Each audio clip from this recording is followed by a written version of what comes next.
नमस्कार, स्वागत आपका हमारी इस प्राइम टाइम डिबेट में, जिसमें आज दो विषयों को हम प्रमुखता से उठाएंगे। आपके साथ मैं हूं राजेंद्र देव और इन दो विषयों पर चर्चा करने के लिए हमारे साथ बहुत सारे खास मेहमान होंगे। उनमें से कुछ इस वक्त स्टूडियो में मेरे साथ मौजूद। अनुराग वर्मा, वरिष्ठ पत्रकार, चर्चा के लिए हमारे साथ इस वक्त स्टूडियो में, और इसके अलावा विनोद जोशी जी, प्रबोधन रिसर्च ग्रुप के प्रमुख और हमारे साथ ज्वाइंट सर्वे में सहभागी, जिन्होंने गुजरात और हिमाचल दोनों ही जगहों पर जाकर जमीन पर हालातों को समझने की कोशिश की, वोटर की मानसिकता समझने की कोशिश की, और इन्होंने कुछ महत्वपूर्ण आंकड़े हम तक पहुंचाए हैं। और ये एग्जिट पोल, जिस पर हम कल बात कर रहे थे गुजरात के चुनाव परिणामों पर, आज हम बात करेंगे हिमाचल के चुनाव परिणामों पर, क्योंकि हिमाचल का चुनाव 4 नवंबर को हुआ था और उसके चुनाव परिणाम भी परसों यानी कि 20 दिसंबर को आएंगे। गुजरात के चुनाव परिणामों के साथ आएंगे। वहां का राजनीतिक गणित, वहां की राजनीति की दिशा समझनी भी उतनी ही जरूरी। प्लेट के जरिए, ग्राफिक्स के जरिए हम आपको समझाने की कोशिश करते हैं कि क्या स्थिति है हिमाचल की।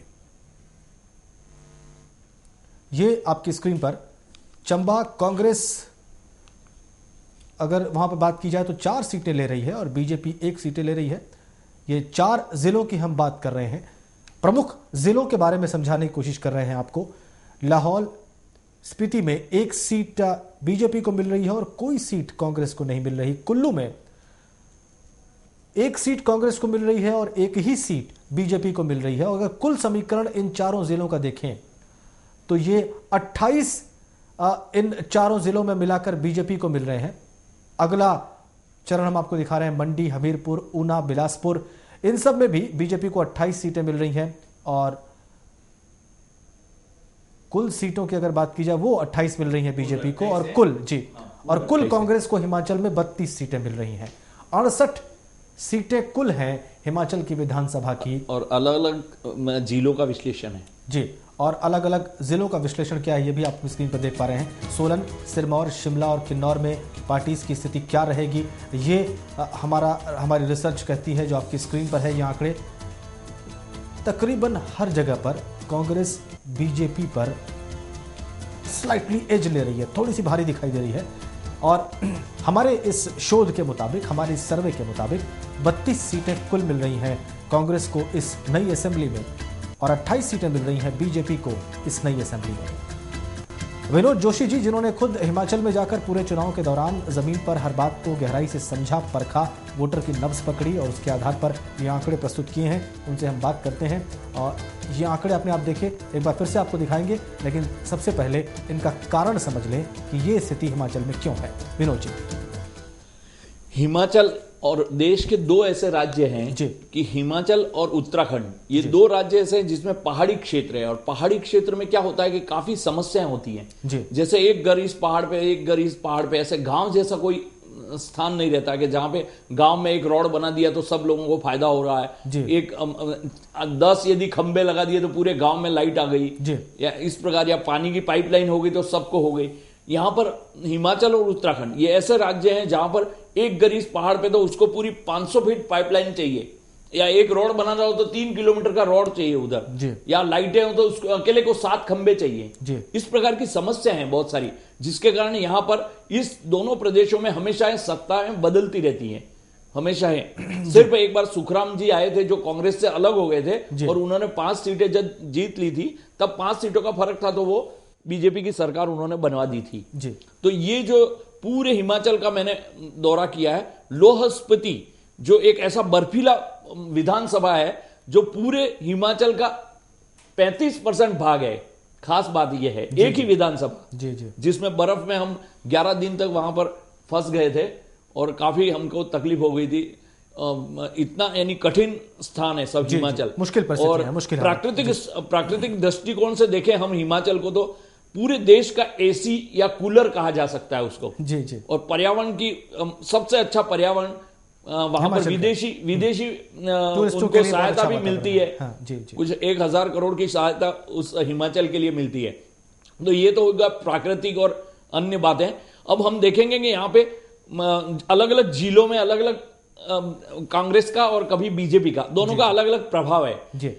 तो यहां पे हम देखेंगे चंबा जिले में कांग्रेस का ज्यादा प्रभाव हो गया है और सिर्फ 1 सीट बीजेपी को आएगी। और कांगड़ा जो कि बराबरी की टक्कर है, कांगड़ा हमेशा बीजेपी का गढ़ रहा करता था, लेकिन वहां पर बीजेपी के कई बागी उम्मीदवार खड़े होने से वहां पर बीजेपी को नुकसान हो रहा है। आगे लोहसपुती की एक सीट है, पहले कांग्रेस को आई थी, अब बीजेपी को आ रही है। कुल्लू जो एक सीट है, एक सीट कांग्रेस और एक बीजेपी, लेकिन 2 सीटें अपक्ष हैं। कुल्लू जो कि हवीपा पार्टी जो भाजपा से टूट के जो हिमाचल विकास पार्टी बनी है, बीजेपी का ही एक भाग, वो एक सीट जीत रहे हैं और एक मनाली में एक अपक्ष से जीत रहा है। इस प्रकार से यहां देखा जाए तो अलग अलग जिलों में आगे हम देखेंगे मंडी में बराबरी की लगभग टक्कर है। 2 अपक्ष जो कि बीजेपी का एक अपक्ष खड़ा वो जीत रहा है और एक दामोदर चौहान करके है वो जीत रहे हैं। और वहां पर कांग्रेस का अध्यक्ष जो थे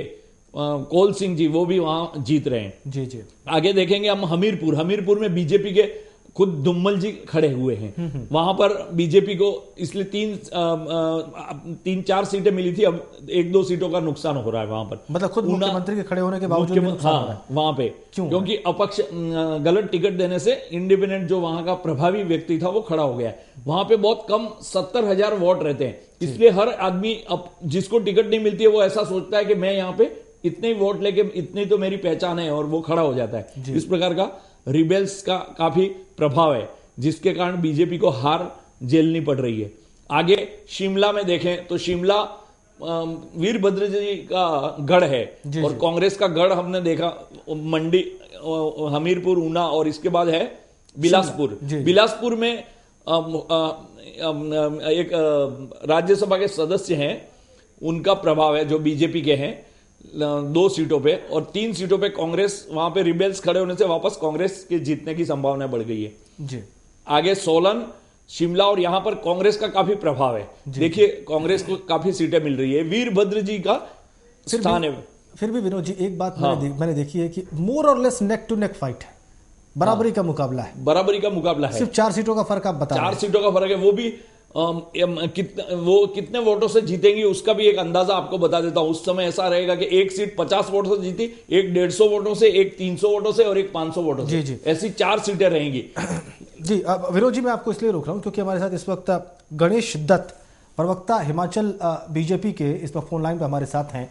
गणेश दत्त जी, बहुत स्वागत है आपका हमारे इस कार्यक्रम में। हमने और प्रबोधन रिसर्च ग्रुप ने एक सर्वे किया और उसके हिसाब से हम एक एग्जिट पोल दिखा रहे हैं अपने दर्शकों को, और इस एग्जिट पोल के हिसाब से आपको हिमाचल में 28 सीटें मिल रही हैं और कांग्रेस को 32 सीटें मिलती हुई दिखाई दे रही हैं। क्या आप हमारे इस आंकड़े से सहमत हैं या असहमत हैं? नहीं, जो एग्जिट पोल आपका आया है हम इससे सहमत नहीं है। हमारे जो आंतरिक सोर्सेज और जो पार्टी के डिफरेंट ऑर्गेनाइजेशन के और अन्य सूत्रों से जो हमारी जानकारी है, जो हमने अपना सर्वे कराया है, उसके मुताबिक भारतीय जनता पार्टी को 40 से 42 सीटें आ रही हैं और 2/3 बहुमत की ओर पार्टी बढ़ रही है। लेकिन जो आपने 28 दिखाया, हम इससे सहमत नहीं है। हालांकि अपने अपने चैनल का एक अपना सर्वे करने का अपना तरीका होता है, लेकिन जो अलग अलग इस प्रकार के सर्वे आ रहे हैं और काफी दिनों से सर्वे पूरा सटीक भी नहीं आ रहे हैं, क्योंकि पंजाब चुनाव के अंदर जब पिछले वर्ष सर्वे आए थे अलग अलग चैनलों के, तो उसमें पंजाब में कांग्रेस पार्टी की सरकार बना दी थी, लेकिन जैसे ही रिजल्ट आए तो वहाँ अकाली और भारतीय जनता पार्टी की सरकार बनी। नहीं, यही गणेश जी, मैं एक बड़ा रोचक सवाल आपसे पूछूंगा। हमारा यही सर्वे, हमारे साथ वरिष्ठ पत्रकार भी हैं, वो भी आपसे बात करेंगे, लेकिन सबसे पहले मेरा प्रश्न है कि बीजेपी को हम जीतते हुए दिखा रहे हैं इसी शोध के हिसाब से गुजरात में, और हमारे हिसाब से 122 सीटें बीजेपी हासिल कर रही है गुजरात में। आप अगर ये कह रहे हैं कि हमारे शोध करने का तरीका गलत है, तो आपको ये स्वीकार कर लेना चाहिए कि बीजेपी हार रही है गुजरात में। नहीं, ऐसा नहीं है। गुजरात की अपने परिस्थितियां हैं, क्योंकि गुजरात के जो मैदानी इलाके हैं और हिमाचल के पहाड़ी क्षेत्र हैं, यहाँ का सर्वे सैंपल का जो है ना एक अपना तरीका होता है, क्योंकि अमूमन क्या होता है कि जो लोग सर्वे करते हैं वो रोड हेड पर जाके जहाँ जहाँ गाड़ियां जाती है वहां से पूछ करके आ जाते हैं, जबकि हमारा आम वोटर गांव में बसता है, गरीब बसता है, तो वहां तक कोई सर्वे बहुत अच्छी बात कही सर। नहीं। ये विषय आपका मैं नोट करता हूँ, पॉइंट नोट करता हूँ। अनुराग जी, आपका कोई प्रश्न? गणेश जी, जैसे आपने कहा 2 तिहाई सीटें आपको मिल रही हैं, इसमें मेरा एक छोटा सा सवाल है कि जो हिमाचल की जो ग्राउंड पे रियलिटीज़ हैं, जो अभी एनालिसिस है, जो भी चुनाव से रिलेटेड बातें हुई हैं, उसमें सब जगह एंटी इनकम्पेंसी हिमाचल में बहुत बड़ा मुद्दा होने वाला है। आपके सर्वे का क्या आधार है? जैसे बाकी का तो कोई ना कोई आधार है कि कहीं बातचीत हुई, आप लोग ने किस आधार पे ये जो है कैलकुलेट किया है कि 2/3 मेजॉरिटी आ रही है? आप लोग जो एंटी इनकम्बेंसी की बात कर रहे हैं, वो हिमाचल प्रदेश में सरकार के खिलाफ कोई एंटी इनकम्बेंसी नहीं थी। वो केवल जो यह हमारे विरोधियों के एक प्रचार का साधन था, लेकिन एंटी इनकम्बेंसी जो थी वो पूरी तरह से कांग्रेस पार्टी के खिलाफ थी, क्योंकि कांग्रेस पार्टी ने जो देश के अंदर महंगाई बढ़ाई है, भ्रष्टाचार बढ़ाई है, घोटाले सामने आए हैं, और चुनावों के दौरान जो रसोई गैस की कीमतें एकाएक बढ़ा दी, उससे आम गृहिणियों का भी एक प्रकार से उन्होंने किचन में हमला किया है। और आपने देखा होगा कि हिमाचल प्रदेश में जो पोल परसेंटेज आया है, वहाँ महिलाओं की जो प्रतिशत जो है 2% अधिक है दूसरे वोटरों से। उसका सीधा अर्थ है कि कांग्रेस पार्टी के खिलाफ, महंगाई के खिलाफ और भ्रष्टाचार के खिलाफ लोगों ने अपना गुस्सा निकाला है। और हिमाचल में भारतीय जनता पार्टी के सरकार के खिलाफ कोई भी कहीं से भी कोई विरोध के स्वर देखने को नहीं मिले हैं। इसलिए जो हमारा सर्वे है, हमारा इस बार पहली बार जो है सरकार के पक्ष में पॉजिटिव कैंपेन था, और पॉजिटिव आधार पर ही लोगों ने हम लोगों को बहुमत दिया है। और हमें पूरा विश्वास है कि 40 से 42 सीटें हम हिमाचल प्रदेश में जीतने जा रहे हैं। गणेश जी, एक छोटी सी चीज़ थी कि जहाँ तक गैस सिलेंडर के मुद्दे को अगर आप ये समझेंगे कि उससे गृहिणियाँ जो है वोट करने बाहर निकली, तो पहाड़ी क्षेत्र का जितना भी जो है एनालिसिस हमेशा हम लोगों ने देखा है कि पहाड़ी क्षेत्र में वैसे भी गैस सिलेंडर कभी यूटिलिटी का इतना ज़्यादा पार्ट होता भी नहीं है, क्योंकि वो इतने रिमोट एरियाज में है कि वहाँ गैस सिलेंडर वैसे भी उनके जीवन शैली का पार्ट नहीं है। तो सिर्फ गैस सिलेंडर से जो है चुनाव इधर उधर हो जाए, मुझे नहीं लगता। नहीं, ऐसा है कि जो आपकी जानकारी हो सकता है कि आज से 15-20 साल पहले की रही होगी कि जहां रिमोट एरिया में गैस नहीं चलाते हैं। आज की डेट में हर रिमोट एरिया में हर घर में गैस का सिलेंडर है, और उससे हर व्यक्ति, हर परिवार उससे प्रभावित है। इसलिए निश्चित तौर पर हमने जहां केंद्र सरकार ने महंगाई बढ़ाई, गैस के रेट बढ़ाए, तो हमने एक चुनाव के दौरान इंडक्शन चूल्हा देने की बात कही है, तो उससे लोगों का आकर्षण बढ़ा। और हमने एक विकल्प के रूप में, गैस का विकल्प हमने इंडक्शन चूल्हे के रूप में मुफ्त में जो है गरीब और बीपीएल परिवारों को देने की बात कही है। गणेश जी, आप ये कह रहे हैं कि anti incumbency actually central government के खिलाफ थी, बीजेपी के खिलाफ नहीं थी। लेकिन ग्राउंड पर हमारे साथ विनोद जोशी जी बैठे हैं, जिन्होंने ग्राउंड पर खुद जाके सर्वे किया। हम वही आपसे बात करेंगे और वही बताएंगे कि उन्होंने क्या देखा। गैस का कोई सवाल नहीं उठता है, वो कोई मुद्दा नहीं है। और आपका लॉस जो हो रहा है वो है हीलोपा पार्टी, और एक आपके 12 अपक्ष खड़े हुए हैं खुद बीजेपी के टिकट न मिलने के कारण, उनसे आपका नुकसान हो रहा है भारी, जिसके कारण आप माइनस हो रहे हैं, आपका लॉस वहां हो रहा है। हाँ, ऐसा है कि आपका जो अनुमान है इस विषय में कुछ हद तक हम मान सकते हैं, लेकिन इस बार जो रेबल खड़े हुए हैं वो कांग्रेस पार्टी के भी बराबर ही है। 18 के करीब उनके हैं और 18 या 16 हमारे हैं। तो लेकिन सर आपके बहुत मजबूत उम्मीदवार हैं, निश्चित तौर पर सर आपके बहुत मजबूत उम्मीदवार हैं, उनके उम्मीदवार बहुत कमजोर हैं जो ज्यादा प्रभाव नहीं छोड़ रहे हैं, और आपका ज्यादा प्रभाव वाले आपके एक कोई पंकज जी के पवन जी कोई रिबेल में भी जीत रहे हैं कांगड़ा जिले में। हाँ, पवन काजल और मनोहर धीमान।